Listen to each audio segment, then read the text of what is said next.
Hello అండి, నా పేరు doctor Shravya, infertility specialist, Priya fertility and test tube baby centre, CN hospital, Kurnool. ఈ రోజు మన టాపిక్ వచ్చేసి సెమెన్ అనాలిసిస్, అంటే మగవారిలో వీర్యకణాల పరీక్ష.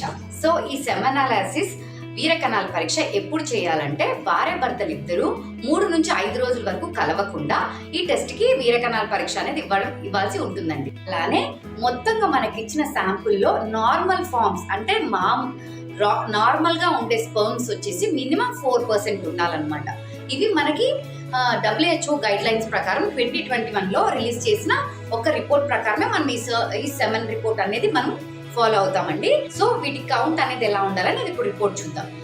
మినిమం మనకి శాంపుల్ వచ్చేసి 1.5 ml అనేది ఉండాలి. అది శాంపుల్ మినిమం ఒక క్వాంటిటీ అన్నమాట. సో ఈ 1.5 ml లో మినిమం మన కౌంట్ ఎంత ఉండాలి అంటే 39 మిలియన్ల కన్నా ఎక్కువ ఉండాలన్నమాట.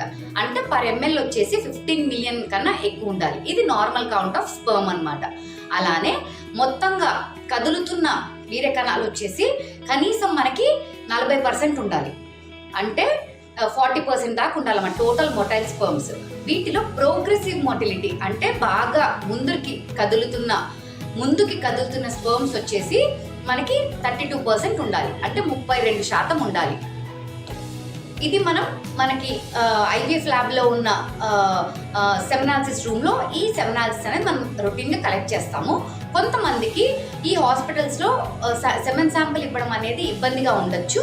వాళ్ళ కంఫర్టబుల్ గా ఉన్న ప్లేసెస్ నుంచి సెమెన్ శాంపుల్ అనేది ఇవ్వచ్చు. కాకపోతే with in half an hour of collection మాకు ల్యాబ్ కి సెమెన్ శాంపుల్ అనేది చేరాలి. ల్యాబ్ లో మేము సెమెన్ శాంపుల్ కలెక్ట్ చేసేటప్పుడు కంటైనర్స్ అవ్వనివ్వండి, ఆ ప్లేస్ అంతా కూడా కొంచెం స్టెరైల్ గా మేము మెయింటైన్ చేస్తాము. మీరు మీ పరిసరాల్లో సెమెన్ కలెక్ట్ చేసే పార్ట్ అయితే హాస్పిటల్కి వచ్చి సెమెన్ శాంపుల్ కంటైనర్ అని అడిగితే వాళ్ళు ఇస్తారండి. దాంట్లోనే మనం సెమెన్ శాంపుల్ అనేది కలెక్ట్ చేసి ఇవ్వాల్సి ఉంటుంది అనమాట. సో కలెక్ట్ చేసుకొని with in half an hour మాకు ల్యాబ్కి తెచ్చివ్వాలి. అప్పుడు మేము దాన్ని ఎగ్జామిన్ చేసి చూస్తాం అనమాట. సో ఇది సెమెనాలిసిస్ రిపోర్ట్ కానీ కలెక్షన్ చేసే విధానం కానీ